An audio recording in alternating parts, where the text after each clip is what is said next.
नमस्कार, मैं ख्वाहिश और मैं श्रेया। मंथन में आपका स्वागत है। नमस्कार। आज हमारे समक्ष श्रीमती अर्चना नागराज जी, जो कि सेक्टर 40 चंडीगढ़ में बतौर पिछले कई सालों से प्रधानाचार्य के रूप में कार्यरत हैं। आचार्य जी, सबसे पहले आप अपने बारे में हमें कुछ बताएं और हम यह भी जानना चाहेंगे कि आप विद्या भारती के साथ कितने वर्षों से जुड़ी हुई हैं। सभी को नमस्कार। मुझे बताते हुए बहुत हर्ष हो रहा है कि मैं इस सर्वहितकारी शिक्षा समिति की पूर्व छात्रा भी हूँ। इसी संस्था के साथ मैं पली बड़ी।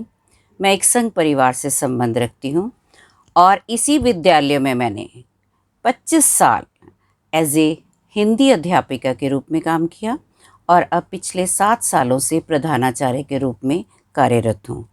हिंदी मेरा विषय है और प्रांत में हिंदी परिषद प्रमुख भी हूँ मैं, और प्रांत के मानक परिषद प्रमुख का भी दायित्व मेरे पास है। आप मानक परिषद पंजाब की प्रमुख हैं, जो कि स्कूलों की दशा दिशा बदलने में प्रयासरत है।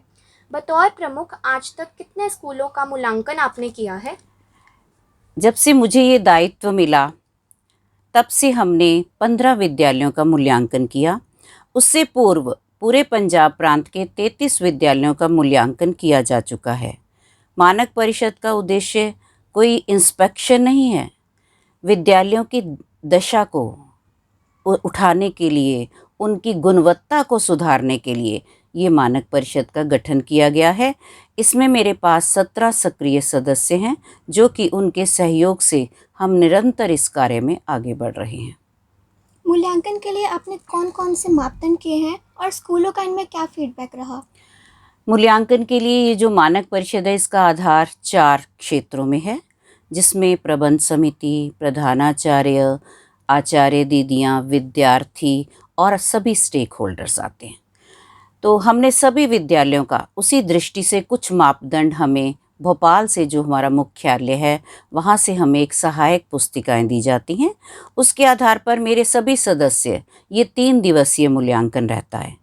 एक विद्यालय में हम 3 दिन तक ठहरते हैं और प्रार्थना वंदना सभा से लेकर विद्यालय बंद होने तक उनके आचार्य दीदी, उनके अभिभावकों से, उनके पूर्व छात्रों से, इवन आप मानेंगे उनके मौसियों से, चालकों से, सभी के साथ बातचीत की जाती है और उसी आधार पर इस मूल्यांकन का निर्धारित किया जाता है, ग्रेडिंग दी जाती है।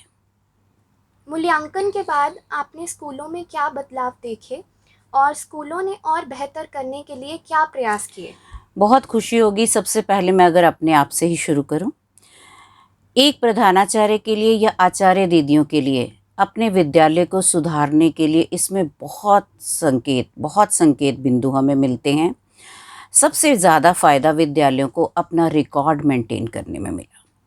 विद्यालयों का रिकॉर्ड इस ढंग से हमने बाद में भी जाकर वहाँ किया कि सभी प्रधानाचार्य, आचार्य दीदियाँ अपने रिकॉर्ड को प्रॉपर ढंग से, सही रूप से व्यवस्थित करने में सफल हुए और आगे और प्रयासरत हैं कि हम बेहतर प्रदर्शन करें, क्योंकि हर 3 सालों के बाद ये मूल्यांकन की प्रक्रिया जारी रहती है। फिर उस विद्यालय में देखा जाता है कि कितनी इसमें सुधार हुआ और कितने सुधार की और अपेक्षा है।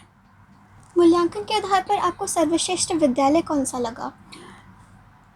देखिए, ये तो एक बहुत दुविधा भरा प्रश्न है, लेकिन फिर भी मेरे कुछ विद्यालय, जैसे कि ये विद्यालय जहां हम स्थानीय बैठे हैं, इसके भी मूल्यांकन पीछे हमारे एक क्षेत्रीय अधिकारी ने किया था और इस विद्यालय की भी हमारे पास रिपोर्ट बहुत अच्छी आई है। इसी ढंग से हमारे अनेक विद्यालय हैं। पिछले साल मैं स्वयं मानसा का, नारायण मानसा का मूल्यांकन करने गई, तो कुछ कमियां तो सभी में हैं, लेकिन सुधार की अपेक्षा भी है। लेकिन बहुत अच्छा प्रदर्शन सभी विद्यालयों का रहा।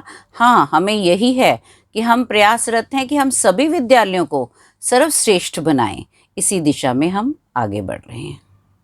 आज की युवा पीढ़ी का मार्गदर्शन करने के लिए कुछ शब्द कहें। इतना ही कहूँगी कि युवा पीढ़ी बहुत ज़्यादा, इसमें कहते हैं ना कि इस पोटेंशियल है और ये बहुत कुछ कर सकती है। सिर्फ उन्हें एक दिशा दिखाने की आवश्यकता है और आचार्य दीदियों पर ये बहुत निर्भर करता है कि किस प्रकार से वो अपने विद्यार्थियों को आगे बढ़ने के लिए प्रेरित करते हैं।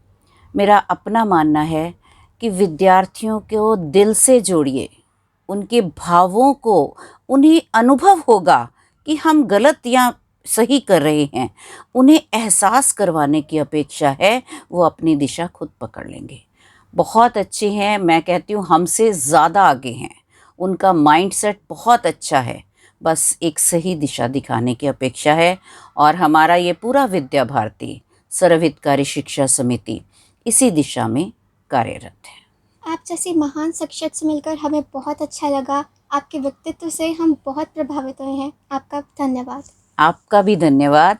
आप जैसे बच्चों से मिलके हमें लगता है कि हमारा जो शिक्षण कार्य है, जिसमें हम बरसों से लगे हुए हैं, वो सार्थक हो रहा है।